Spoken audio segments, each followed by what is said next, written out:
एक बार की बात है, मीठापुर नाम का एक गांव था। मीठापुर की बर्फी बहुत ही प्रसिद्ध थी। गांव वाले अपने घर में ही बर्फी बनाकर बेचने के लिए जाया करते थे। गांव में रामू की बर्फी बहुत ही अच्छी होती थी। रामू की बर्फी का कुछ अलग ही स्वाद होता था। रामू अपनी बर्फी को जब भी दूसरे गांव बेचने जाता था, तब लगभग सारी की सारी बर्फी बिक जाया करती थी। एक बार रामू अपनी बर्फी बेचने के लिए दूसरे गांव जा रहा था, तभी एक चुड़ैल आकर रामू के आगे खड़ी हो जाती है। चुड़ैल को देखकर रामू डर जाता है और बोलता है कि चुड़ैल जी मुझे जाने दो, मुझे छोड़ दो। हंसते हुए बोलती है कि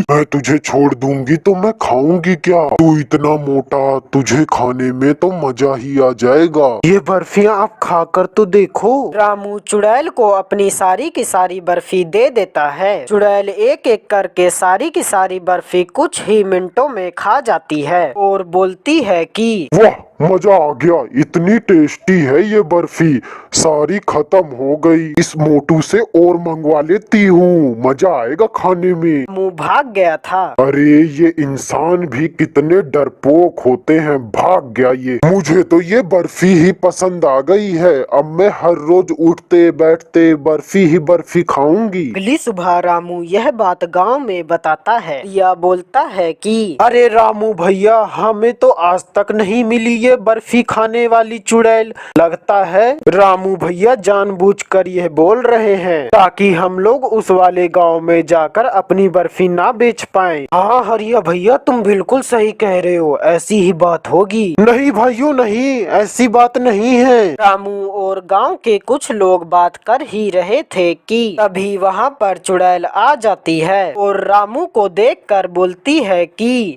कल तू भाग गया था, क्या लगा कि तू बच जाएगा? मैं किसी को नहीं छोड़ूंगी। भी गांव वाले डर जाते हैं। चुड़ैल बोलती है कि हाँ, अगर तुम गांव वालों मुझे खाने के लिए बहुत सारी बर्फी दोगे तो मैं तुम गांव वालों को छोड़ दूंगी। सभी गांव वाले अपने अपने घर से सारी की सारी बर्फी लाकर चुड़ैल के पास रख देते हैं। चुड़ैल कुछ ही मिनटों में सारी की सारी बर्फी खा लेती है और बोलती है कि गांव वालों, अब से मैं हर रोज आऊंगी। इसी तरह सारी बर्फी लाकर मेरे सामने रख देना। चुड़ैल चली जाती है। चुड़ैल के जाने के बाद सभी गांव वाले आपस में बात करने लगते हैं। यानी कि रामू भैया सही कह रहे थे, बर्फी खाने वाली चुड़ैल है। हाँ, तुम लोग तो मेरी बात मानते ही नहीं हो। भाइयों, हमें कुछ ना कुछ तो करना ही पड़ेगा इस चुड़ैल से निपटने के लिए, नहीं तो ये चुड़ैल हर रोज इसी तरह हमारे गांव में आकर सारी की सारी बर्फी खा जाया करेगी, वो भी हमारे सामने, और हम कुछ भी नहीं कर पाएंगे। हम लोग दूसरे गांव में जाकर क्या बेचेंगे और खाएंगे कैसे? हाँ खूंटी भैया, तुम बिल्कुल सही कह रहे हो। हमें इस चुड़ैल से बचने के लिए कुछ ना कुछ तो करना ही पड़ेगा। लेकिन करें तो करें क्या? क्यों ना भाइयों, हम इस चुड़ैल से बचने के लिए बाबा झुमरू के पास जाएं। हाँ, अब यही करना ठीक रहेगा। चलो चलो जल्दी चलो। गांव वाले बाबा झुमरू के पास जाकर सारी बात बताते हैं। बाबा झुमरू गांव वालों को बोलते हैं कि मैं कल सुबह आऊंगा। जब चुड़ैल बर्फी खाने आएगी तो उसे मैं पकड़ लूंगा। सुबह गांव वाले और बाबा झुमरू गांव में खड़े थे, तभी चुड़ैल आ जाती है और बाबा झुमरू को देखकर हंसने लगती है। चुड़ैल बोलती है कि तू पकड़ेगा मुझे,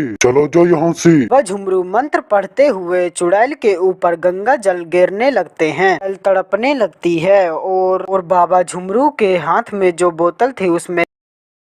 बार की बात है, मीठापुर नाम का एक गांव था। गांव में सभी लोग मिलजुल कर रहा करते थे। मीठापुर के लोग कोई ना कोई उत्सव बनाते रहते थे और सभी उत्सवों में हलवा ही बनाया करते थे मीठे के रूप में। एक बार जंगल के पास में एक नया कुआं बनाया गया था, इसीलिए गांव वाले इकट्ठा होकर हलवा खा रहे थे। कुएं के पास में ही एक बहुत ही बड़ा पेड़ था। उसी पेड़ पर एक चुड़ैल रहा करती थी। चुड़ैल सो रही होती है तभी चुड़ैल को हलवे की खुशबू आने लगती है और चुड़ैल उठकर बोलती है कि वाह, क्या खुशबू है। किस चीज की है ये खुशबू? किसी मीठे की लग रही है। मुझसे तो अब रहा नहीं जाता, इतनी अच्छी खुशबू है इस मीठे की। चुड़ैल नीचे उतर कर देखती है तो वहाँ पर बहुत सारा हलवा बड़े से भगोने में रखा हुआ था। चुड़ैल को आसपास में कोई भी नहीं दिखाई देता है। गांव वाले भी चले गए थे और अपना हलवे से भरा भगोना इधर ही भूल गए थे, जिसका फायदा चुड़ैल उठा लेती है और सारे का सारा हलवा खा जाती है। अरे वाह, मजा आ गया। कितने सालों बाद मैंने हलवा खाया है, वो भी इतना स्वादिष्ट। लेकिन पेट नहीं भरा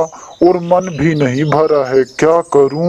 मैं गांव जाती हूँ, कहीं ना कहीं तो हलवा मिल ही जाएगा। चुड़ैल गांव जाती है लेकिन चुड़ैल को कहीं पर भी हलवा नहीं मिलता है। तभी चुड़ैल को दो लोग हलवे के बारे में बात करते हुए दिखते हैं। चुड़ैल उन दोनों की बात सुनने लगती है। हरिया भैया, आज तो हलवा खाने में बड़ा ही मजा आया। अब और किस दिन हलवा खाने को मिल रहा है? रामू भैया, अब तो 2 दिन बाद फिर से हलवा बनेगा और खाने को भी मिलेगा, क्योंकि 2 दिन बाद पक्का रास्ता बन जाएगा, जिससे सभी को आसानी होगी। चुड़ैल हरिया और रामू की बात सुनकर चली जाती है। जंगल में चुड़ैल बोलती है कि अब तो 2 दिन बाद ही हलवा खाने को मिलेगा।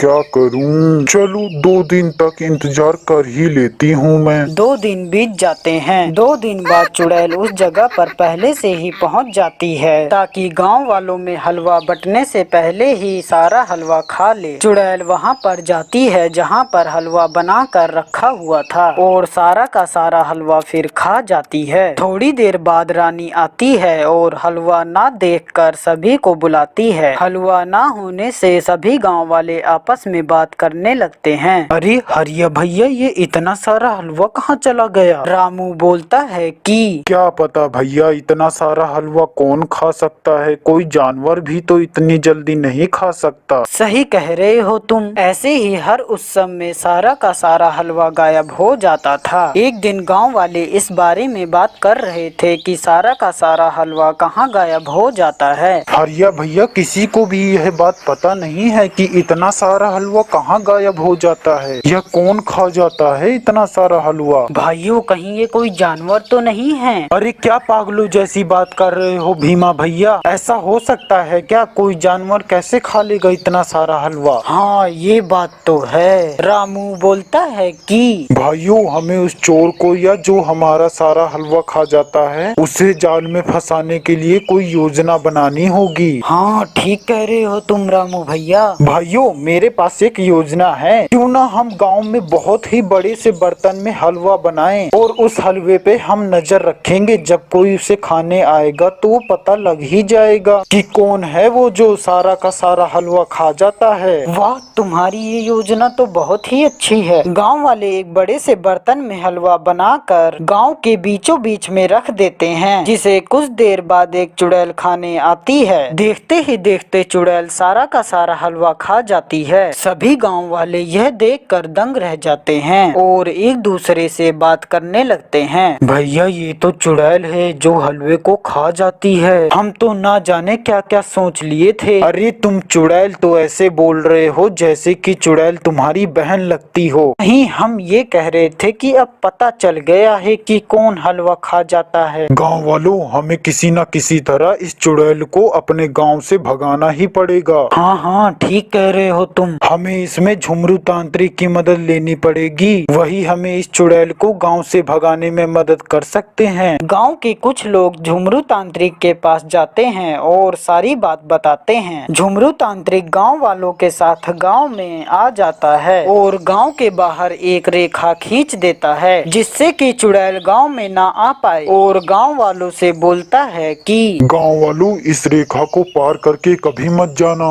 और अब वह चुड़ैल इस गांव में कभी नहीं आ पाएगी। यह एक जादुई रेखा है, ये कभी भी नहीं मिटेगी।